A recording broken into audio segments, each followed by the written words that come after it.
Hello everyone, Josh Gitalis here. I'm very excited. I've got a very special guest today, Julie Daniluk.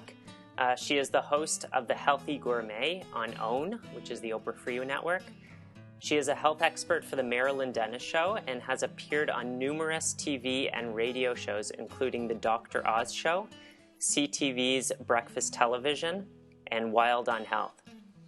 Television viewers also recognize Julie from her Busted segments on The Right Fit, which is on the OWN network, where she examines the food people need to stay healthy, acting as a nutrition encyclopedia. She is a regular contributor to Chatelaine magazine and is a recent best-selling author of the book Meals That Heal Inflammation with the subtitle Embrace Healthy Living and Eliminate Pain, One Meal at a Time.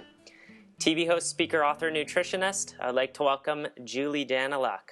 Wow, that's an amazing intro. Thank you so much. Not a problem. Awesome. Good to have you. Good to have you. So let's get right into it. Sure. Why do you feel the education about inflammation is so important for people looking to achieve optimal health? Well, it's really interesting that inflammation is in the background of most major diseases. So if we run through them for a moment, 1 in 3 people will have cancer in their lifetime. 1 in 3 people will have heart disease in their lifetime. 1 in 5 people will have arthritis. 1 in 10 people will have diabetes. 1 in 5 people will have some sort of irritable bowel syndrome. That's an astounding amount of people when you consider that there may be a little bit of crossover, but it looks like someone is going to get inflammation at some point in their life. Every person's going to get inflammation. Absolutely. So when I started to write this book, I started to see the scope of the book and the fact that there's a lot of inflammation that is really ignored. We often ignore small pains, small aches, and then they become chronic and really impact our health. So my hope and real passion in life is to inspire people to catch things while they can and to really work on them so that they can have a long and vital life, for sure. Oh, fantastic. And could you just tell me what are some of the few basic features of inflammation so we can recognize it? Absolutely. So there's 5 cardinal signs of inflammation that people should really be looking out for. When you think of the heat, so there's increased temperature, there's redness, there's swelling, there's pain, and then there's often such increased blood flow to the area that you cannot move it necessarily. So there can be a potential for a real immobility that occurs. So the 5th one is very much if it's to do with a tissue injury, but those are the 4 main causes, and then you may go immobile if it's something on the outside of your body where you have an injury. So I would say that the core 4 you got to watch out for: redness, swelling, pain, and increased temperature. Right. Okay, good to know. And I think pain is the one that speaks with people the most. I mean, Yes. that really drives people into action. Yes, definitely. And when people do feel the pain, they look for some solution, hence your book. But Yes. is there any type of inflammation where pain might not be present, or it may be at like a lower, sub level? Absolutely. There's lots of inflammation that's hidden. And I really appreciate this question because so many people realize that they have inflammation too late. And the greatest example of that is cardiovascular disease. Because we don't feel the plaquing occur in our arteries, for instance, we don't realize that we're a ticking time bomb. So I really hope that people will go for regular tests and really do some preventative measures, because you can have terrible inflammation. I mean, a really great example of that is the world-class runner who drops dead of a heart attack. Right. That they even had normal cholesterol levels and they ran their whole lives and they look really fit, but unfortunately there was inflammation raging out of control. Mm-hmm. Yeah, so it is important. And also, one more to mention is depression. The fact that depression, attention deficit disorder, and dementia, those are 3 issues that have no pain at all. I mean, there's emotional pain, obviously, Right. but we don't feel the pain. But we can have brain inflammation that's causing serious mental health disorders. Wow, that's Yeah. very interesting with the neurological connection there. Are there any symptoms to look out for or tests that people can take in order to figure out if they have this inflammation that occurs without the pain that might Yeah. lead to things like heart disease and depression? Well, thanks for asking, Josh, because you're the first interviewer to ever ask this question, and I think it's so important. I'm now definitely going to beef up on encouraging people to get tested for sure. The one, if anyone is experiencing any skin issues at all, it is really important to go for a lupus check. That's an autoimmune disorder that can be very subtle until it's full blown. And you can go for an ANA test, which is an anti-nuclear antibody test. And it's a very cheap and reliable test that will scan for lupus, and it will, it's about 90% accurate. So it is at least a first simple diagnostic tool to see whether any of your skin issues are to do with an autoimmune disorder. When it comes to heart disease, a lot of people look at C-reactive protein as the gold standard. And this is an acute, it's a protein that accumulates in the blood, and it's very easy to monitor. If you have elevated levels of this C-reactive protein, this protein level in your blood, then you may have a certain type of infection that's causing serious inflammation. It can detect abscesses. It can detect certain types of arthritis. It can certainly detect cancers, and it can also detect cardiovascular diseases and even things like Crohn's disease. So it is a really good test to have. Everyone can ask their doctor for that. And I think it should be part of your routine yearly checkup because it is such a cheap and easy test to do. One that I'd really encourage everyone in their 50s to do is, I mean, you have to discuss this with your doctor because it is an X-ray, so you have to look at the risk. But a brand new scan that's available, it's called the coronary calcium scan. And it's very fascinating. They're able to really measure with X-ray the exact amount of calcium plaquing occurring in the arteries leading to the heart. And that can be an incredible indicator on your risk of heart disease. And this is going to catch those potential heart attacks in fit people that would never have any other potential risk factor. So I do think that this is really good. And when you mention like tests that go beyond tests for obvious things, like if you have arthritic pain, you would go for a rheumatoid arthritis test, right? It's a very simple test. It's called the RA factor test, and your doctor would automatically think to do that. But the coronary calcium scan, there's not very many available scanners. In Ontario, you have to really ask for it. But if you have a family risk of heart disease, or you're just really wanting to take your health into your own hands, I do think that this is worthwhile doing, for sure. Okay, that's some great information. So just to clarify for the listeners, these tests, they have to ask for them. They're not actually part of the routine. None of them at this time are part of the routine. Okay. So they're all flagged if you have a potential issue, but they really should be inquired if you have any risk in your family whatsoever. I also just thought of one to throw in, and that is I'd like every woman over the age of 30 to have their thyroid levels checked. Because low thyroid is really indicated in inflammation because your thyroid really sets your, it really helps to support your immune system. So a lot of people with low functioning thyroid that isn't extremely low, but just suboptimal, can have cold hands and feet and a hard time fighting off infections. So it is a good idea to go and have your it's a TSH test, that's your thyroid stimulating hormone, because that test will really help just to support women. And also a lot of women trying to get pregnant in their 30s are shocked to hear that even if their thyroid is slightly under functioning, they have a hard time carrying a child to term. So it is a very important test to have. Very interesting, very interesting. And just to throw in my 2 cents for a moment, the reference range of TSH is actually very large, right? We want to look at a much smaller range between about a 1 and 2. Mm-hmm. Absolutely. And isn't it fascinating that people between 2 and 5 they won't be medicated, but they are definitely suboptimal and Absolutely. could have a hard time carrying a baby, and they could have a hard time with their immune function and their metabolism. Hmm. And yet they're completely ignored until you're over 5 is when your doctor recommends medication. Right, definitely. Yeah, we have to recognize that there's a big range between optimal health and when it actually shows up on a blood test. Yeah, definitely. And Right. when the doctor would want to get involved. And you don't want to necessarily reach for thyroid hormones early because you want your body to be able to recover and make your own thyroid hormones. And you can do that with some wonderful foods and herbs for sure. And I'm Great. sure you'll get into that. Yes, great, great. So, a question here, can inflammation ever be a good thing? Absolutely.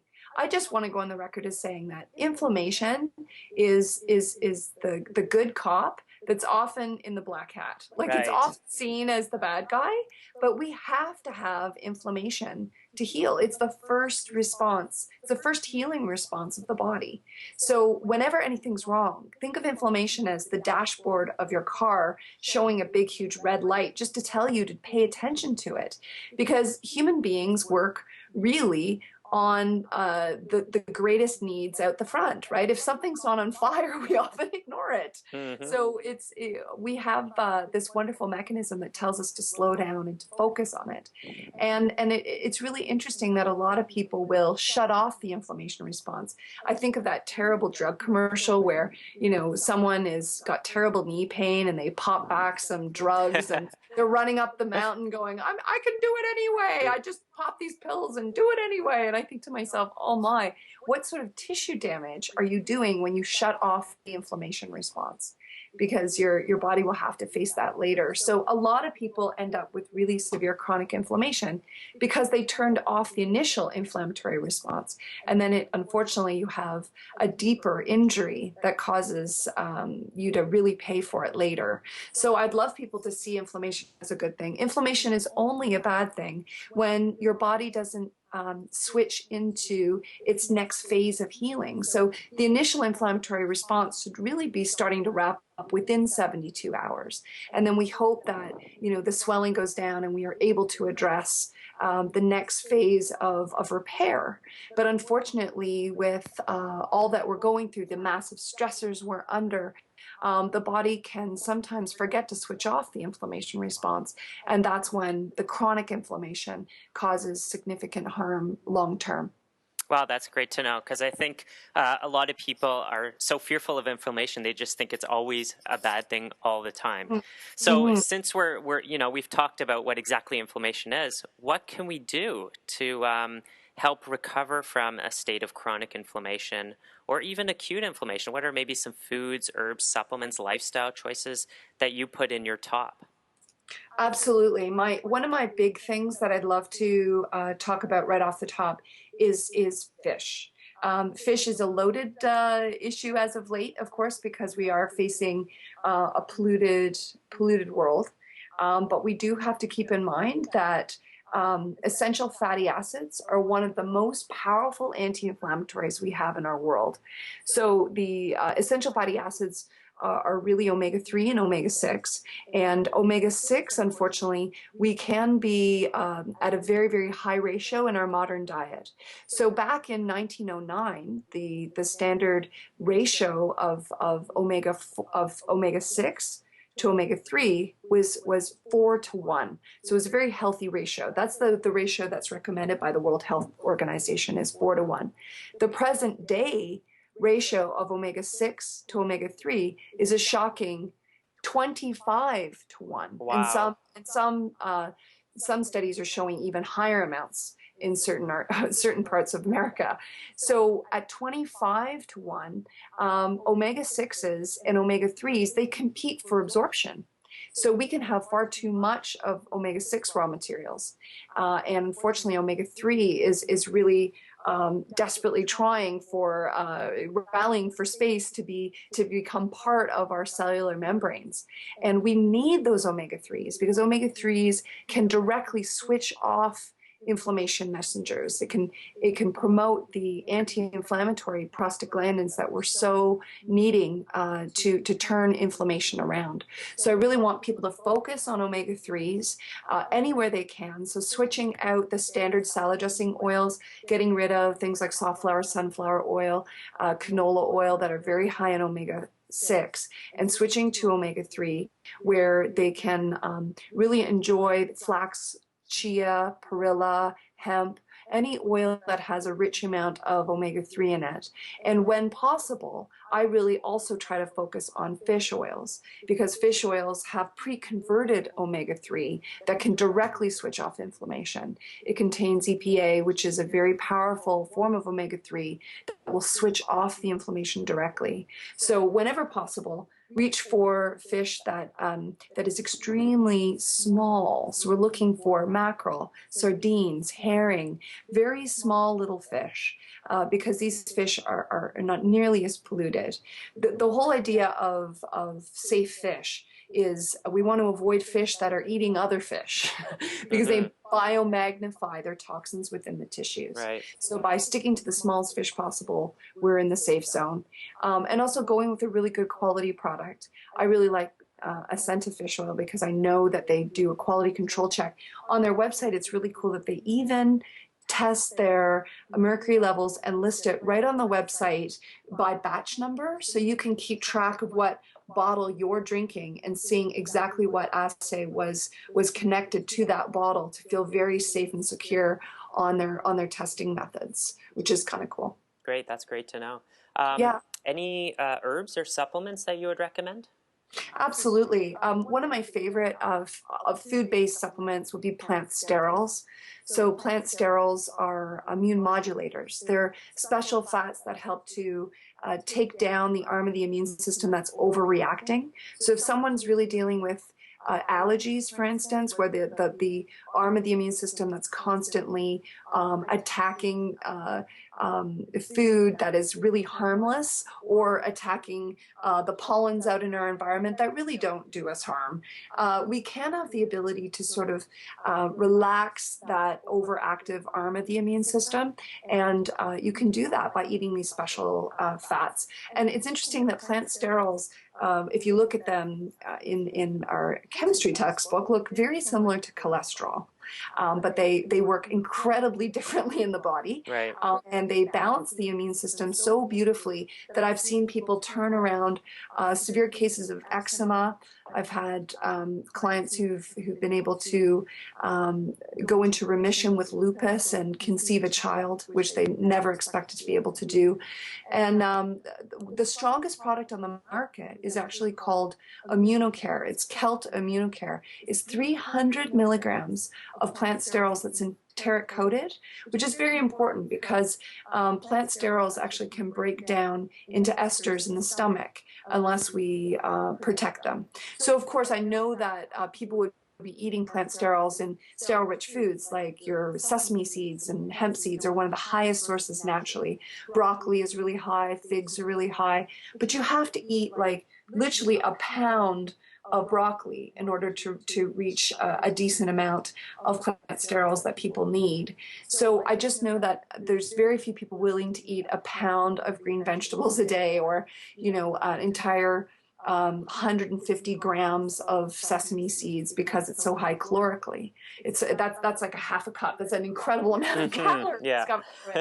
So if you needed to consider a fast solution, that's when I would recommend a supplement. So I'm very much like food first, supplement if you have a serious inflammatory issue and you're just not getting the support you need from food. So that's really my my big passion is food first. And I'm sure as a nutritionist you feel the same way, for sure. Absolutely, absolutely. It's the base of every protocol. Absolutely. So the other thing that we all need to really think about is antioxidants, because wear and tear happens in our body. Think of it like antioxidants are like the rust proofing of our car, of the car being our body, right? So the antioxidants help to slow down the oxidation of our cells, and it's so important that we protect ourselves from this free radical damage. So free radicals can happen internally just from the exercise that we're getting, but can also happen from food and toxins that we're taking in. So antioxidants are a beautiful shield against the pollution in our world, against the food that we're metabolizing. Antioxidants are an incredibly important tool to slow down aging and to deal with inflammation directly head on. And the biggest researched one would probably be resveratrol. Is a very popular phytonutrient found in any purple food. So everything from our beautiful grapes, as everyone knows, resveratrol in wine, but also things like purple cabbage is an excellent source of resveratrol. So I'm always trying to encourage people to look at the other sources of resveratrol. Everyone hyper focuses on, you gotta drink your wine, you gotta drink your wine. Right. I'm like, what? Guys, I mean, it's a little hard on your liver, and no one stops at glass. That's my issue. Right. Yeah. So those would be my top three. Get your antioxidants, make sure you're getting your essential fats, and really consider plant sterols for immune modulation. And then you may want to consider some herbs that support your specific genetic weakness. So if you look at your family tree, even if you're symptom free right now, but if your mom has low thyroid, definitely be looking at something like ashwagandha, which is a beautiful Indian herb to support thyroid, so that you really deal with it before it starts to break down. If your father has some issues with metabolizing fats and certainly has more digestive issues and maybe have a little bit of a gallbladder issue, then definitely look at herbs that help to really encourage bile flow.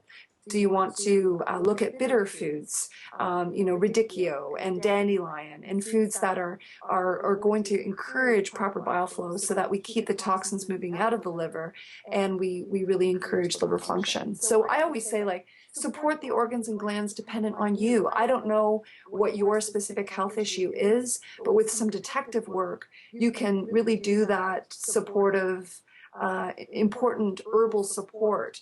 And of course, rotate. And I know you're brilliant, Josh. I see your work out there. I know how much you teach. And I know that's a big part of your lesson is really to have people really be a detective for themselves. And that's how they can empower themselves around their health. Right, exactly. Thank you. Yeah, that's exactly why we're doing this right now. Mm-hmm. At the beginning of the book, you mentioned you were sick for a while and your husband said to you, when will you do what it takes? And this really struck a chord with me because one time I heard someone say that if you're interested in something, you'll do what's convenient, but if you're committed, you'll do what it takes. So my question for you is, what do you think people need to do to get to the point to make a decision to do what it takes? Mm-hmm.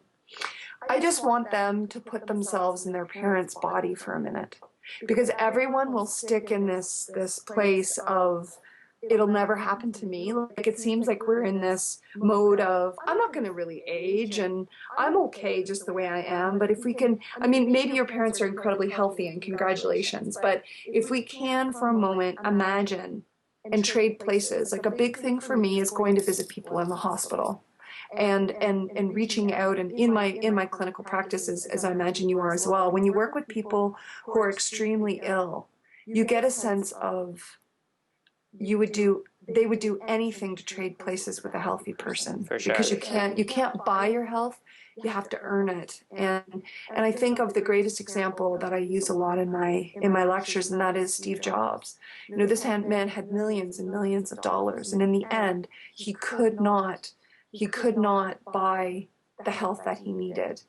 And I really think that people often have to have their breaking point, whatever that is for them, that they see their future and they want to take the right fork in the road. Mm-hmm. And I wish I had the magic pill that just say, here's the red pill, here's the blue pill. Which one are you going to take? Because I want to take you down this amazing road of health. Come with me.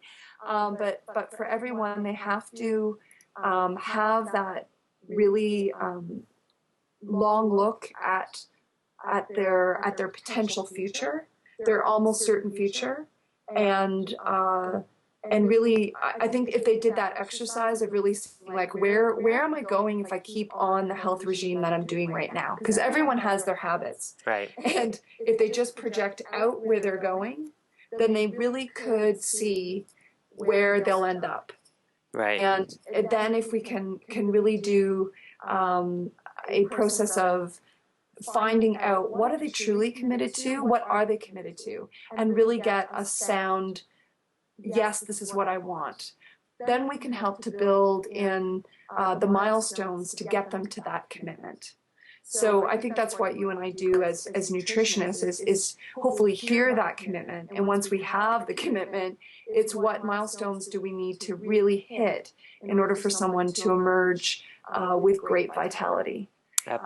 I know that's a long-winded answer. It's just like, I don't know how to...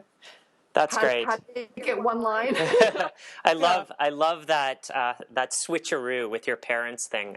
Just putting your mind in that place, because I think people think that their health is just going to last forever. But I guess that's sort of a preview into the future. Yeah, absolutely. So what do you do to avoid inflammation, to avoid getting sick? What have you done to earn your health today? Well, I am absolutely in love with microflora. I have to tell you, as a recovered inflammatory bowel disease patient, I had near fatal food poisoning in my early 30s, and I came home with a shredded digestive lining because, unfortunately, Salmonella and E. coli, when they dock, they destroy your microvilli. So I had to completely rebuild it. And the biggest thing that I did was to fall in love with probiotics. So good bacteria that went down and waged a war on the negative microbes that were there. And I've recently really come to embrace a new product called VSL #3. I don't know if you've heard of it, but yes, it's one of the strongest probiotics in the entire world. It's 450 billion bacteria a sachet, which is so strong. That's like equivalent of taking an entire bottle of probiotics a day. Wow. And I know that some people would be like, I'm not really willing to spend $5 on my digestive health per day. But for anyone who's dealing with any mild digestive issues, I just really encourage them to consider it, because it just is a constant happy space for my tummy. And you have no idea the joy that it brings me to have perfect digestive health after so many years of being ill. So that's the big thing I do. I also do a yoga practice at least 5 days a week. I also neti pot very regularly. Neti pot is where you run a saline rinse through your nose, because if you can keep down the bacteria that is in your sinus mucus, you can really balance your immunity. You can really put your immune system at the advantage and help to discourage any sort of sinusitis, which can be a serious issue with inflammation for a number of people. And I also really embrace the 7 to 10 vegetables a day that I need to continually regenerate myself. So we really need vitamin A all the way through till zinc, right? And unfortunately, most people are eating white sugar and white flour that creates a nutrient deficit in our body. And that's why I'm committed to 7 to 10 veggies a day. And I often have 2 to 3 pieces of fruit to keep me away from any other sweets, because that really gives me all those amazing antioxidants that regenerate me. So those are my big things: is 7 to 10 veggies. Take your probiotics and the other essential fats and things that I've mentioned, and I just keep it real. That's my motto: is keep your food real. Is if you can keep it real, hon, then you have a much greater chance at vitality. I eat the way we did 100 years ago or 1,000 years ago. Wow. Okay. Keep it real. Yeah. I'll never forget that. Thanks. So, I could talk to you forever, but we have to wrap this up. And I guess just to finish off here, where can people connect with you? Where can people find you? Where can people buy your book? Oh, thank you so much. Well, they can connect with me on Facebook at Julie Daniluk and Julie Daniluk Nutrition. And my name is spelled Daniluk. And my website is just juliedaniluk.com. And you also have my Twitter handle, which is Julie Daniluk. So it's extremely easy to find me.